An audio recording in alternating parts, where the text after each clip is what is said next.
We talk about this a lot at Lighthouse. We can't give hope if you don't have any yourself. And hope is one of our core values. It is vital that we are understanding the power of being here and the hope that we're able to give. Jessica, thank you so much for coming back on the show. Thank you so much for the honor of being here. I love it. I am so excited about this conversation because we've known each other for a while now, we're going on to 5 years since you originally reached out to us. And I wanted to have you come back on just to share. I think the last time you were on, you were in a certain place. Mm-hmm.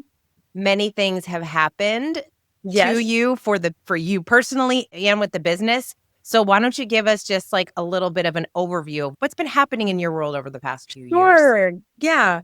Well, I'm Jessica Pfau. I'm the CEO of Lighthouse Behavioral Wellness Centers, and we're the community mental health center down here in Southern Oklahoma. And I've partnered up with Floyd Consulting and just love being with you guys. We have, over the last few years, with the help of my coach, Michelle, we've really grown. We have grown from about 150 staff to almost 400. And our annual budget has grown substantially as well. We were around 20-ish million. And this coming up year will be 46, 48. We're still kind of figuring all that out right now. But last year we were at 46 million. So we have really grown. And I couldn't have done it without the Floyd coach, because truly, when a company grows like that, the leader needs to grow too. And I really needed to grow if I was going to lead a company like that. So really excited about where we are and what's happened. That is so exciting. Yes. And it's just so cool to watch you and your team. And you really are a leader that values growth. I mean, you know our philosophy that an organization can only be the best version of itself to the extent that its people are becoming better versions of themselves. And you really believe in that. I mean, you first started coaching with us and immediately you said, okay, my people need a coach. Yes. Everyone in this organization, I really want to make sure that they are growing, because as we grow, they're going to need to gain new skills. What are some of the challenges that came up for you that you leaned on your coach to help decide the direction that you were going to go? Over the years, there have been several, but one I can think of most recently. I was diagnosed with cancer in 2023, late 2023. And it's a devastating thing to get to hear the doctor call and say it is cancer. I'm the CEO of this large company. How do I manage that and my own issues? And so literally, I know this is going to sound kind of silly, but I called my husband. I got off the phone with the doctor, called my husband. We were expecting the call. I told him. And then I called Michelle, my coach. And I was like, hey, Michelle, I have some things I need to tell you. And she was amazing because she knew immediately what my concerns were. How do I share this information, or what do I share with my staff? A year of cancer treatment, I'm not going to be able to act like it's not happening. So I wanted to make sure that I was transparent about that. But I also didn't want the staff to worry. The great thing is, just to rush to the end, I'm now cancer-free. Yay. Yes, that is good. But it was caught early. It was breast cancer through a mammogram, caught early. And so it was just a process I was going to have to go through for a full year. And let me tell you, it wasn't easy. It was, emotional at times. But with Michelle's help, we immediately we began to talk through, how are you going to respond to this, Jessica? And part of my own personality is I want to look at what can I get out of this? What's the positive? How can I turn this bad thing into a positive?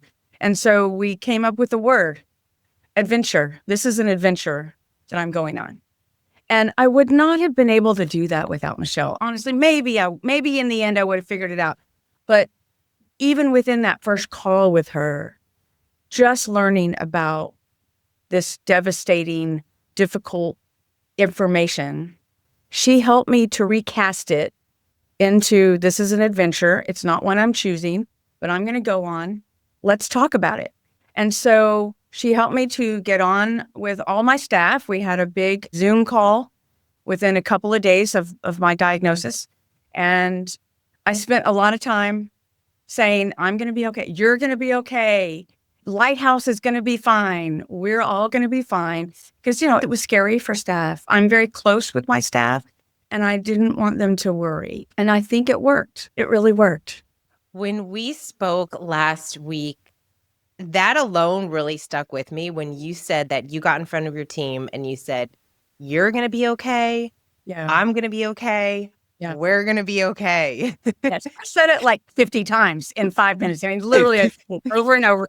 And that's what Michelle helped me. She was like, just say it over and over, because the acknowledgement, I remember her saying this, the acknowledgement is they're going to hear what you're telling them and they're going to be sad.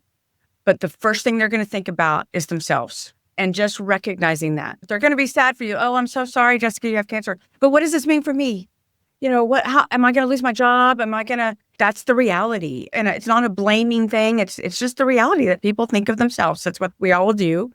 And so I needed to immediately address that and be very open with, I truly am going to be okay. You are going to be okay. Lighthouse is going to be okay. And we're going to go forward, and here's what we're going to do. And this is an adventure. People responded so positively. They talked about their adventure. I mean, later, people all throughout the year, people would come up to me like, you inspire me, this has happened to me, and it's an adventure for me too. So it was a real moment to use in a very positive way. And Michelle helped me. My husband is wonderful, but he was with me in it. And when you're in it, it's hard to think about. He was emotional just like I was. And you need someone that is independent of that, yet with you enough that knows you, that can help you think through it. And that's a really good example of the shift that I've been able to maneuver with your help and with Michelle's help. These last 5 years have been an amazing ride.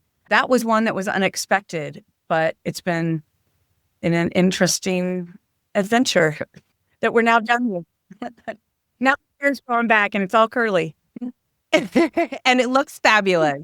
It's so interesting because it's those moments where it feels like stoicism, right? When Yes. things that you can control, there's things that you can't control. And it's up to us. Like, we have to almost mentally prepare always, like our whole lives, for the next challenge that might come our way, and then be able to look at that challenge differently, to name it differently. There is a lot of power in the words that we use with what we are going through. Oh, very much so. So how did you take some of the coaching and what you were learning, especially through that challenging time in your life? What did you learn that you then were able to help your team work through, or that you could use some of those same skills to work with your team and help them grow? Yeah. Well, over the time with the coaching, culture is really important.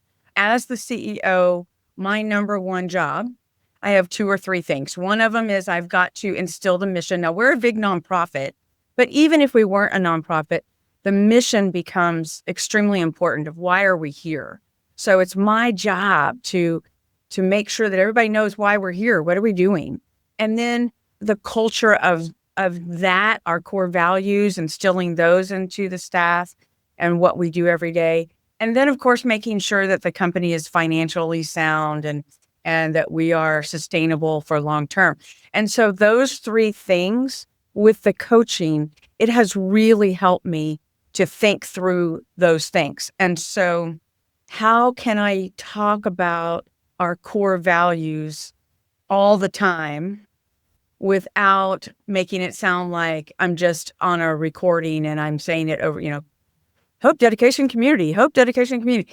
So Michelle has helped me to think through that and just using, oh, well, that's another, she'll say, that's another example of your core values. I'm like, you're right. Wow. Let me tell that story to the staff.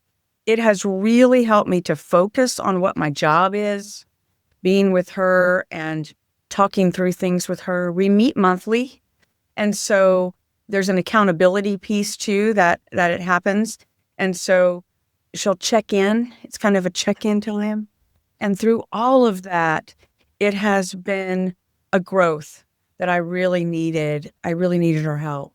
And so everything that I'm doing feels like it translates to something very concrete. And it's worked really well. So cancer is one of those things that touches so many people, Yeah. whether it's Yes. themselves or Yeah. somebody in their lives, Yeah, for sure. unfortunately, and it can just be devastating.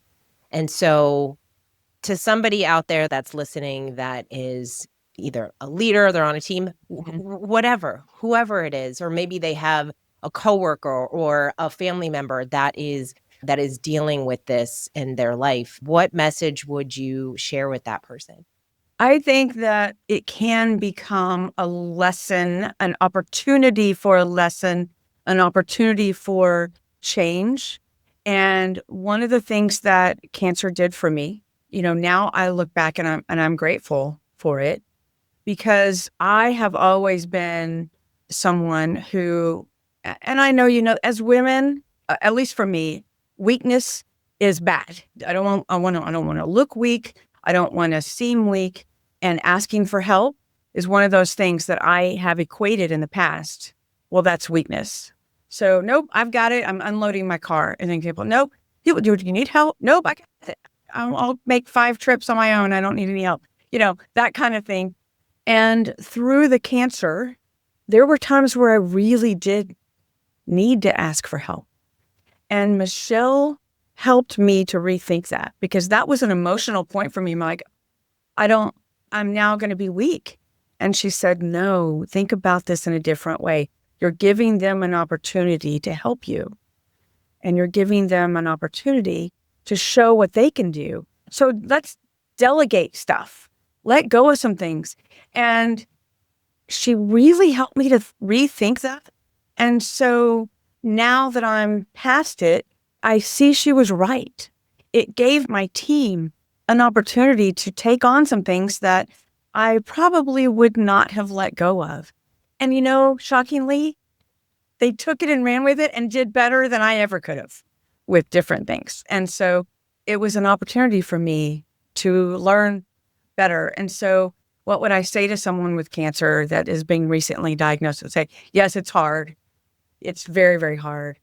But look for opportunities and find the goodness in it, and you will make it through it. Beautiful. Something that I find so inspiring about you, Jessica, is that through it all, you continued to not only work and I want to touch on that a little bit, because I think that there is so much value in work and work helping people become the best version of themselves. And today, in a world where I feel like we constantly see there's lots of layoffs and there's lots of people talking about toxic cultures and toxic leaders, but then we get to work with leaders like you who are so incredible. And so I'm like, no, there are really wonderful companies and people that are leading them, that we can go and fulfill the mission of these organizations. So can you just talk a little bit about the value of work, not only through an adversity like going through cancer, but just in general, like the value of work and what that does and how that helps people become the best version of themselves? Yes. For me, it's purpose. I mean, it's a purpose, getting up and helping and being able to affect change in the community. That's what I absolutely love. And now I grew up in a family. My parents worked, and that's what we did. We just worked. And so that work ethic has been instilled in me. And so I don't understand the thought process of not working. However, I do understand your question, the benefit of working, even if it's not getting paid, if you're volunteering, but you're giving your time, your energy, your talent to help someone else, it really helps you too. I think that going through the cancer, it would have been really easy to kind of retreat and be home and stay on the couch. But I know myself, I would have become depressed. I would have. And so some days, there were days where I'm like, I really don't want to go. I don't want to go. But I would get dressed. I'd take a shower. I get dressed. I put on my makeup and I started feeling better. And so I think even subtly work can help you because it gives you purpose. Now, circling back to Lighthouse, we talk about how hard we're working a lot. It's hard to work at our company because we are helping those that are experiencing mental illness and addiction. And our clients need us. They need us to be strong. They need us to be full. We need to be very comfortable in our own lives to be able to help someone else go through their tough time. And so we talk about this a lot at Lighthouse. And that is, if we can't give hope if you don't have any yourself, and hope is one of our core values, it is vital that we are understanding the power of being here and the hope that we're able to give. Now, one of the things, an example of that, let me switch back to what you guys do, is that Dream Manager program.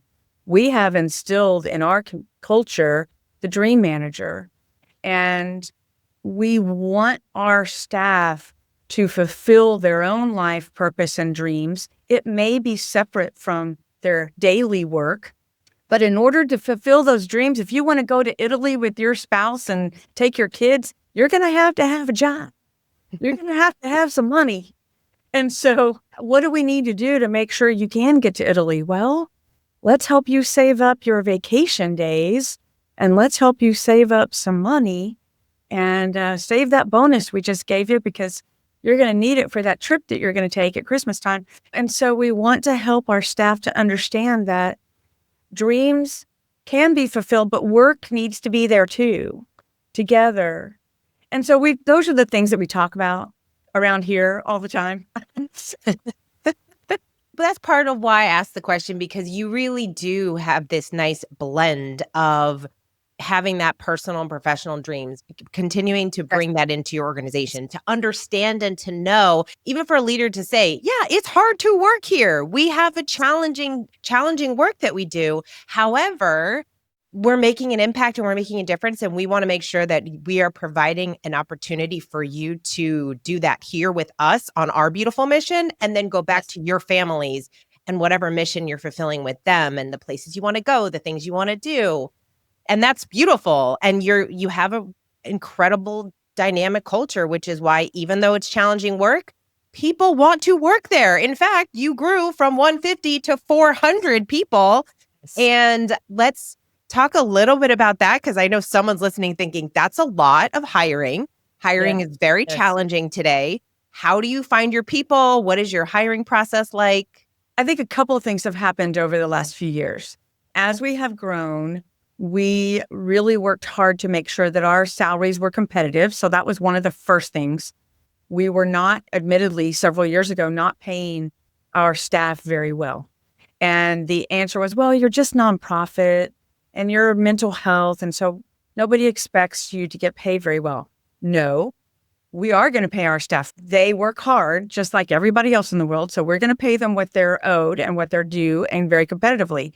So that was a huge mission or a huge priority for us a few years ago. So we're now up to market rate. So that would be one thing. We have a pretty robust vacation and sick leave. So that's a newer thing for us, but we found that we needed to do that to be competitive. But then past those kind of standard and the benefits, past all of that, what we have really focused on is our culture. And we see over time, our turnover has lowered. And so while, yes, we've had to hire a bunch of people, we've kept that 150. It's not like we had to hire a new 400. We kept that 150 and we were slowly adding to them. Amazingly, people refer their friends, because if you're in a place that you love, you tend to talk about it out in the world, and people want, well, tell me about Lighthouse. Oh, well, I love it. That's where I work. I get paid really well. I get to have a great vacation. Or there's a thing called Dream Manager. All of us, well, I want to work there too. And so we've had people refer their friends. We allow family members to work here too, but we make sure that they're in separate departments and, different things, so they're not answering to each other. But we have several families that work here, and we have just continued to do good work out in the community. And that, I think more than anything, has drawn those to us, because when you see some company doing good work like you guys, like Floyd Consulting, it inspires you to want to do that too. And so all of those things together have really helped us to, I don't want to say we haven't had trouble hiring, but we have made it easier. We have applicants coming to us, and I'm proud of that. Yeah. That's the best, right? It's Yeah. awesome to be able to Yeah. get referrals, just like in business. You want to get clients from referrals and getting team members from referrals so that you're getting people that someone else can vouch for and that Yeah. understands and already knows the culture of the organization that they're getting into. Yes, for sure. So that's For sure. awesome. I have such a love of creativity and creative pursuits, Yep. and everyone, I think it's a necessity. I think everyone would benefit and live a more fulfilling life if they had something that they enjoyed doing, whether it was writing or pottery or gardening or cooking or jujitsu, whatever it is. And I know that you are an artist. Yes. And I love this so much, Jessica. This is why I think you're such an interesting person, because you are this leader of this huge organization and you're leading all these people. And then you get diagnosed with cancer and you're like, that's fine. I'm still going to keep going and make all these things. And you just, throughout everything that you've done, you have this light about you that is incredible and inspiring. And I just am so in awe of the work that you do and are doing. And then when I find out, oh yeah, and she also is this beautiful artist and you create all these pieces. So talk a little bit about your art, why it's important to you, and how it helps you not only be a better CEO, but just in general fulfills your life. Well, thank you very much. So my mom was an artist, so I grew up with art around me, but I have never felt like an artist until these last few years. And I blame Michelle. I mean, I must blame her as my coach and as going through the Dream Manager program. And I don't mean just to sound like a sales thing. It really, truly is what happened. Again, going back to that weakness, my family just worked. That's what we did. And so on the weekends we worked, and I have always felt, and I think this, I don't know if my parents meant to instill some, but if you're not being productive, you're not doing well. If you're watching a movie and not doing anything else, you're wasting your time. That's the mentality that I have grown up with and that I have. And Michelle helped me to stop and slow down and say, but what do you want to do, Jessica? I was like, well, I want to clean out the garage. That's productive. She was like, yes, but is there something that brings joy to you? And so over the last 5-ish years that she and I have been together, she has helped me to explore and really realize that I love art. And so we started just by saying, well, what about have you been to an art gallery lately? I'm like, no, I haven't done that. She's like, why don't you just go do that? It's like, okay, I can take some time to go do that. And so she helped me to see that taking time for myself is not weakness. It is not being unproductive. In fact, it's just the opposite. I need to also fill my cup up. I need to be strong and finding joy in my life so that I can bring that to work and walk the walk and talk the talk. I'm not just pushing my staff to do better. I need to do better. So through that evolution with her, I started like, okay, well, maybe I can get out some watercolors and paint a little bit. And so through the Dream Manager, she really pushed me, what do you want? And I was like, well, I would like a space to do some art where I don't have to get it out, make a mess, and then clean it up because we don't have enough room in our house. And so we ended up putting an art studio in the backyard. We bought one of those little houses pre-made and they dumped it there and then I decorated it. But I was able to articulate it. And saying with my husband, this is going to be expensive, but I really want this. And oh my gosh, at least on Saturday or Sunday, at least one day a week, I go out and spend time in the art studio. And I just can't tell. I mean, I absolutely love it. I get joy from being out there. I may or may not do anything. I may just read a book or something, but it meant a lot to me. And I truly don't think I would have allowed myself to do that had it not been for the Dream Manager program and Michelle really asking me those questions and digging deep. What is important to you as you go into your 60s and 70s and 80s? What do you want to look back on your life and say you did?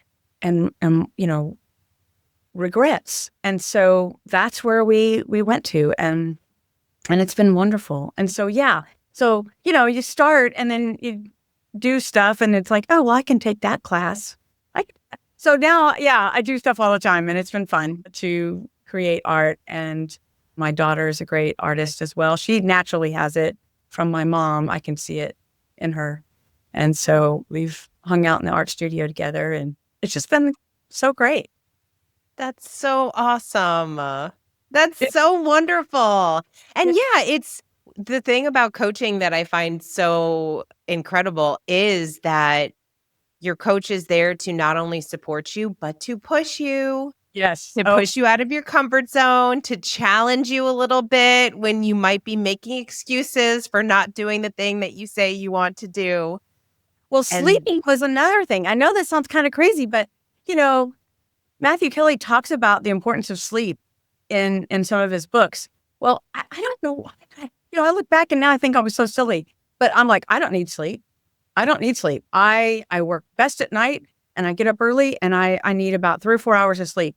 And Michelle was like, Jessica, that's crazy. Stop doing that. You need sleep. I'm like, nope, I don't need sleep. And she said, why do you think that? I felt like sleep was weak. You need sleep? I don't need that. That's weakness to me.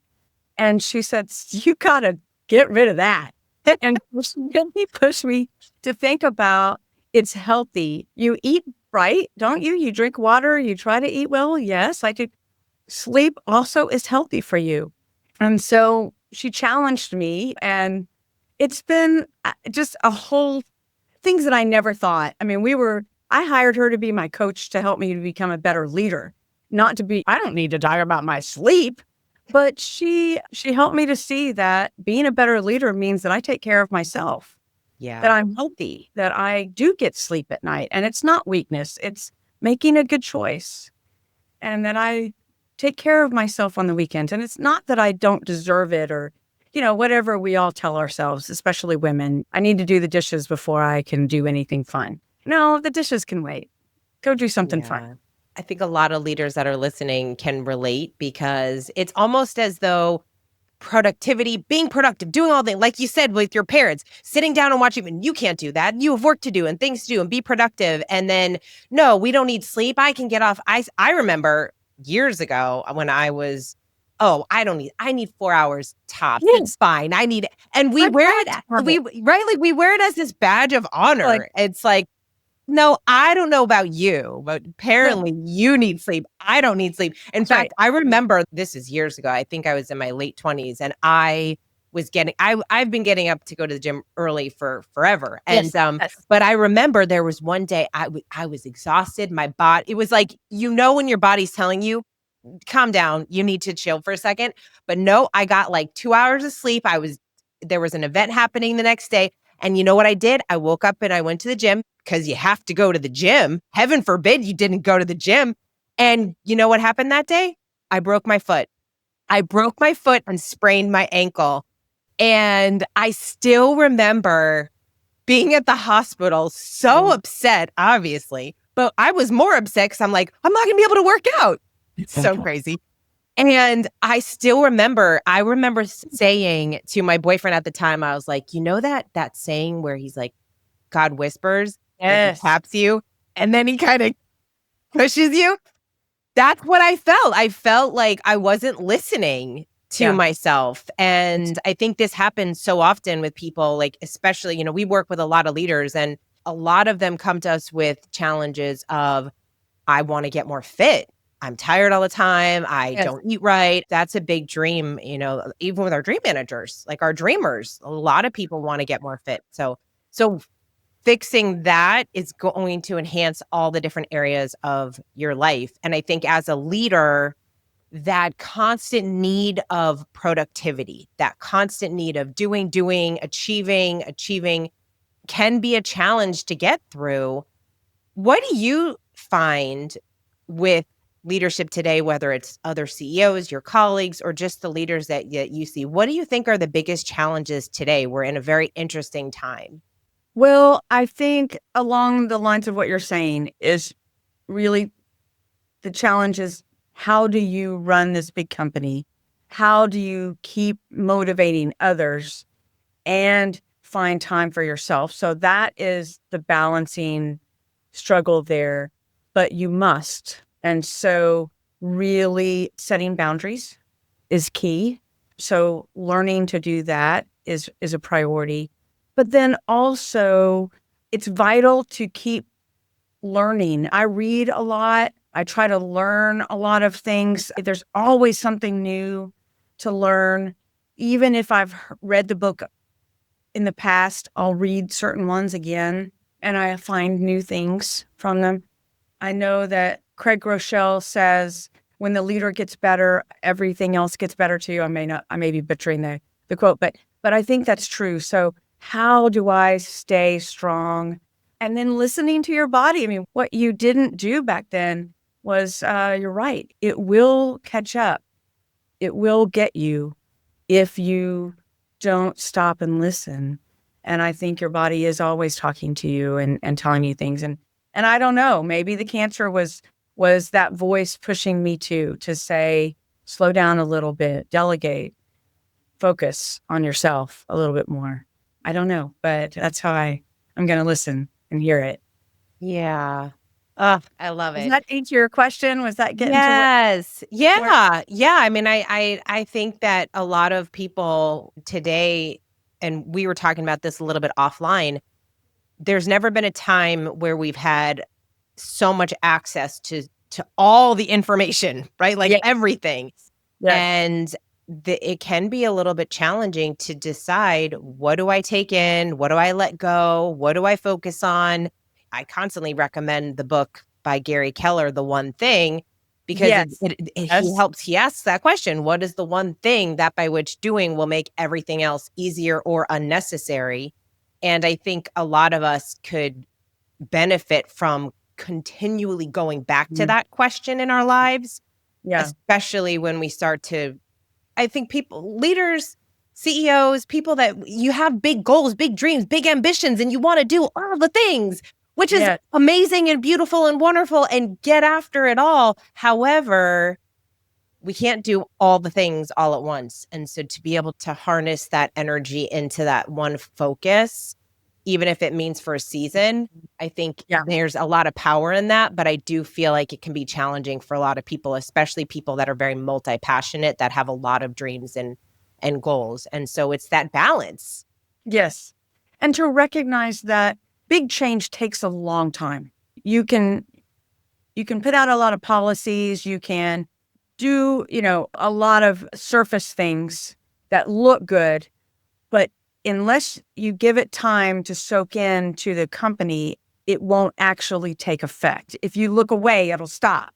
And so that's the whole key when we're working on things. And this is something that I've learned from Michelle and learned from Matthew Kelly and his books and from you, that you've got to slow down a little bit and really let things sink in. And now go on to the next thing and let that sink in, because that's the real change. Because what I really, truly want in the end, when I leave Lighthouse, I want it to keep going and I want it to go strong and not fall apart because I'm no longer leading it. Well, how do I do that? I make sure that we have deep roots and our culture is strong and that our core values, everybody knows them and lives them and understands them. But in order to do that, it's going to take a lot of time. And so I think one of the things that when you talk about, like, we have all these things we want to get done, but you're not really realizing the strength of giving it time. And so we're getting ready to meet, in fact, later this week with my team. We're going to go offsite for 2 days and we're going to talk about the next 5 to 10 years. And we're going to make some plans for those. We've traditionally done 1 year goals, and that's worked pretty well. But we really need to talk now about what's going to happen in the next 5 years and what's going to happen in the next 10 years. there's a lot going on in Oklahoma with regard to healthcare and mental health care. A lot of changes in the federal government and in the state government. A lot of it we don't have control over, but we need to be ready and we need to be strong to withstand whatever decisions are made. And so that's the hope. And so I think addressing what you're talking about is there are a lot of things that we have planned and I want to get done, but I really need to understand, okay, that one's going to take 3 years to get done. This is going to take a year. This is going to take a month. This is going to take 10 years to get that done. To really, really grasp the time that it takes and the investment. That's a great point. And it reminds me of Matthew Kelly's, one of my favorite Matthew Kelly quotes, which is, we overestimate what we can achieve in a year, underestimate what we can accomplish in a decade. That's exactly right. I love that. I think about that all the time. I do. I think about that quote all the time because it is so true. I've been here for 8 years. Looking back on the 8 years, they went like that. They went really fast.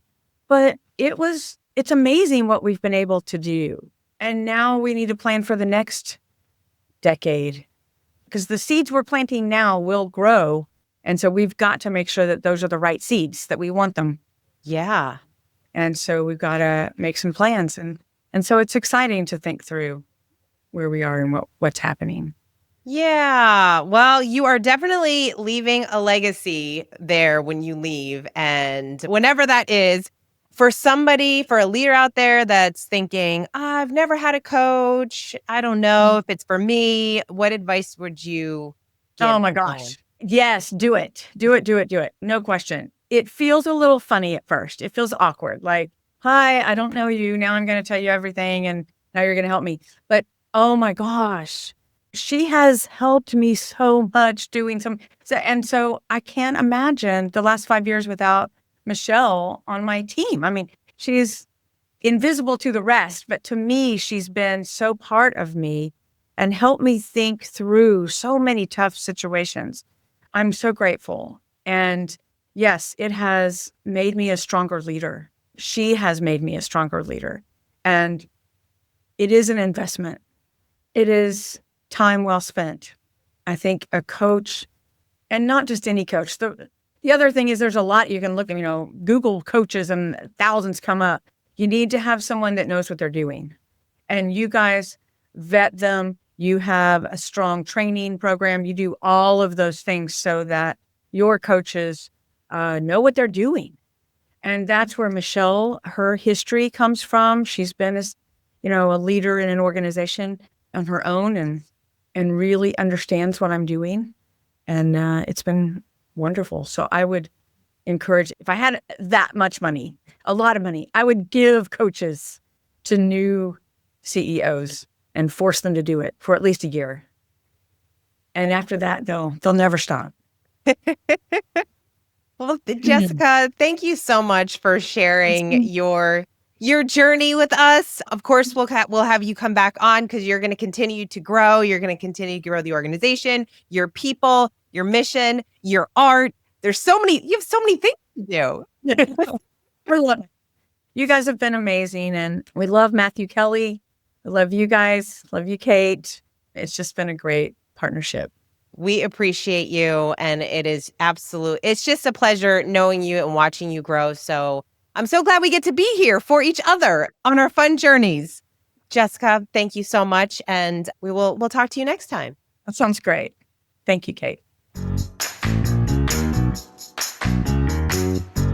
Isn't Jessica so inspiring? I just absolutely love her attitude and the way that she leads her team. No matter what's going on in her life, she continues to move forward, to help her people grow, and is constantly learning and growing herself. I hope you got at least one idea, one takeaway, one inspiring moment that's going to help you grow personally and professionally. If you are thinking about having a coach, if you've never had a coach before, this is your opportunity to, do what Jessica said. Challenge yourself to have a coach for a year. Just give it a year, 1 year, and say, hey, I'm going to do this coaching thing and see if it really does impact my life. See if it really does improve my life personally and professionally. To see if it really does help me move my dreams forward. Or maybe it'll help you uncover some of the dreams that you have in your heart, just like Jessica with her art that she might not have ever restarted had she not been going through coaching.